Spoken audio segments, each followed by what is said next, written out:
November 19th, 2009. 8:17 a.m. Washington, D.C. The marble halls outside the House Financial Services Committee are packed with reporters. Inside, lawmakers are still furious about the bailouts. The Troubled Asset Relief Program had been signed into law on October 3rd, 2008, authorizing $700 billion. General Motors filed for Chapter 11 on June 1st, 2009. Chrysler followed on April 30th, 2009. Rick Wagoner had been forced out by the Obama administration on March 29th, 2009. GM stock, which traded above $42 in October 2007, had effectively collapsed to zero before its November 18th, 2010 IPO at $33 per share. Detroit was humiliated. Taxpayers were angry. Unemployment had surged to 10.0% in October 2009.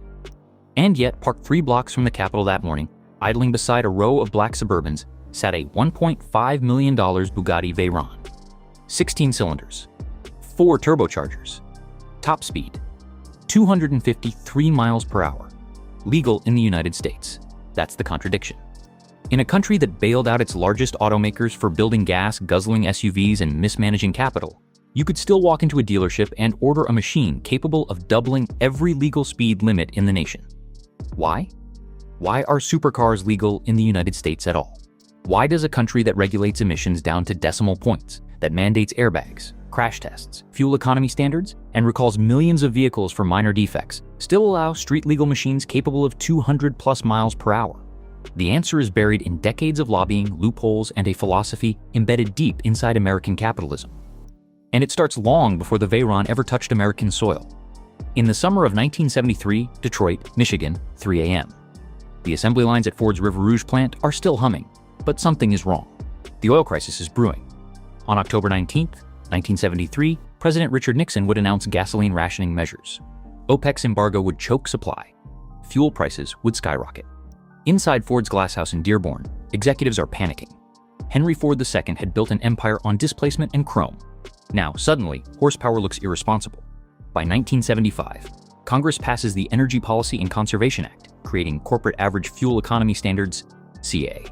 Automakers must hit fleet-wide fuel economy targets or pay penalties. This is the moment when America could have banned excess. It didn't. Instead, it created categories: light trucks, passenger cars, fleet averages. And in those categories, engineers found breathing room. The philosophy was simple: regulate the average, not the extreme. That principle would become the backbone of supercar legality.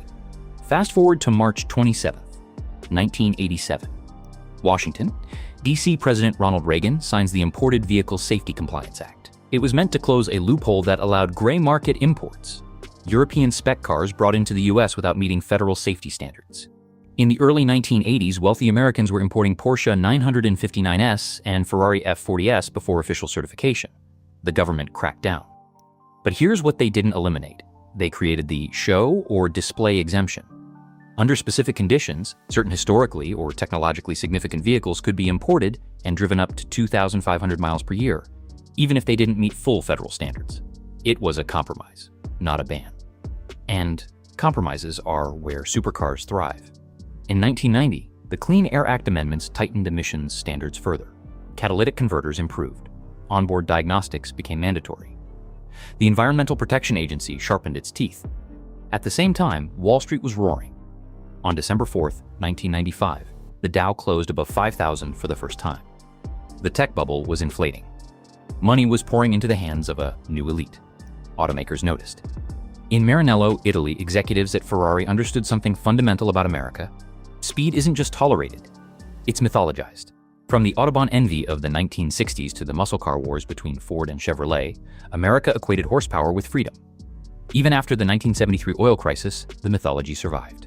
Lee Iacocca had rescued Chrysler with K-cars and minivans, but he also greenlit performance variants. The Viper would debut in 1991, a 400 horsepower statement in a nation that had supposedly learned restraint. By the time the 1990s ended, the regulatory environment had evolved, but it had not outlawed speed. Why? Because federal law regulates safety and emissions, not maximum speed. There is no national speed cap on production vehicles.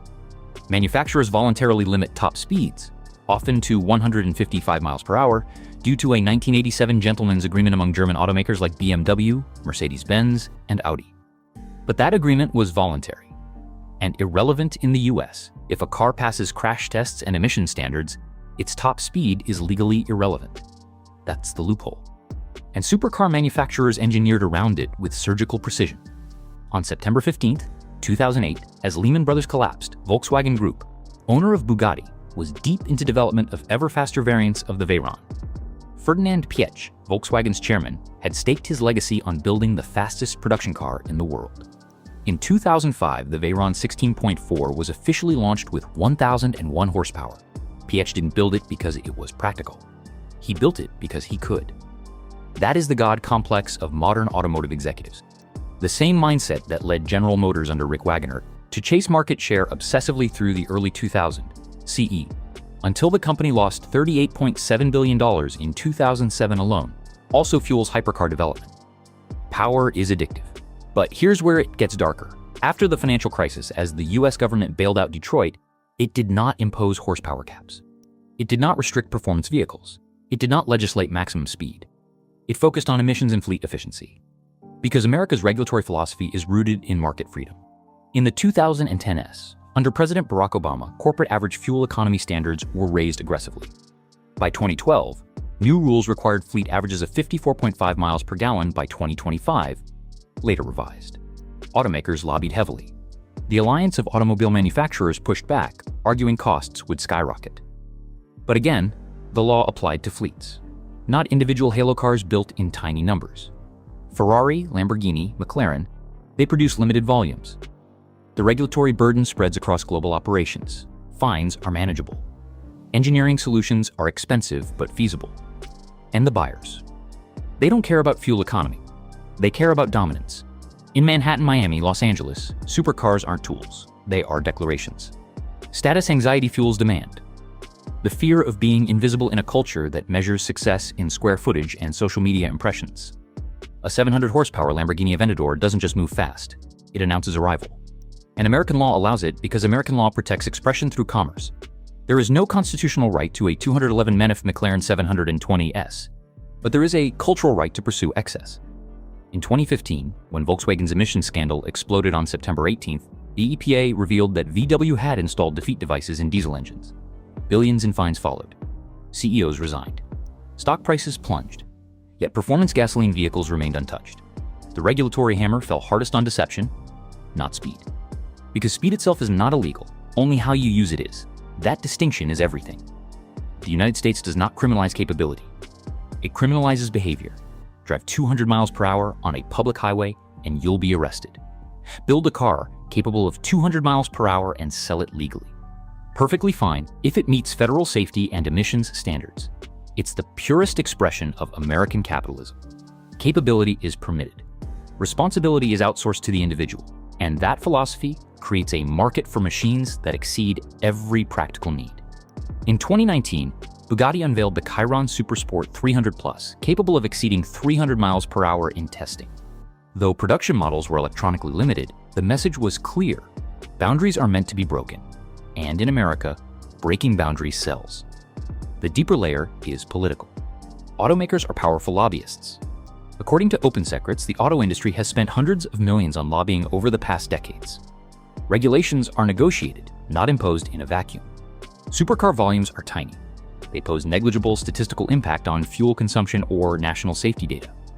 Targeting them would be symbolic, not systemic. And symbolism cuts both ways. In a country founded on rebellion against constraint, banning extreme performance would ignite cultural backlash.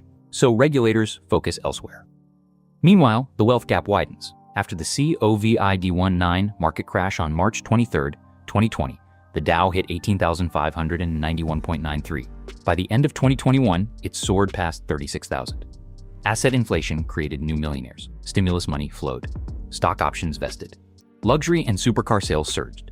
Ferrari reported record profits in 2021. Lamborghini delivered 8,405 cars globally that year, its best ever at the time. The Americas remained a critical market. Crisis. Liquidity. Excess. Repeat. Why are supercars legal in the USA?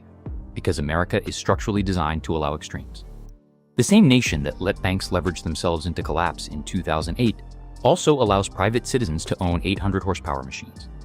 Because the law governs averages, not outliers. Because the system protects innovation, even reckless innovation, until it causes measurable harm. And because supercars symbolize something deeply American, unrestrained possibility. But here's the final twist. The same regulatory environment that allows a Bugatti to exist also enabled Detroit's overconfidence before 2008. Fleet averages masked inefficiencies. Risk was spread until it snapped. The smoking gun isn't a memo banning speed limits. It's the philosophy embedded in federal code: regulate broadly, permit specifically. When you see a supercar on Rodeo Drive or parked outside a hedge fund office in Greenwich, you're not just seeing wealth. You're seeing the outcome of decades of negotiated freedom. Freedom to build. Freedom to buy. Freedom to exceed reason. And in a country where the American dream has fractured for many, the supercar becomes both aspiration and indictment. It is legal because America legalizes ambition even when it roars past common sense. Some factories in Detroit still sit silent. Some executives walked away with golden parachutes after bankruptcies. And somewhere tonight, in a gated garage in Beverly Hills, a 1000 horsepower machine waits for an empty highway. The law allows it. The culture demands it. And the system depends on it. Next time we uncover who really profits when speed becomes a business model.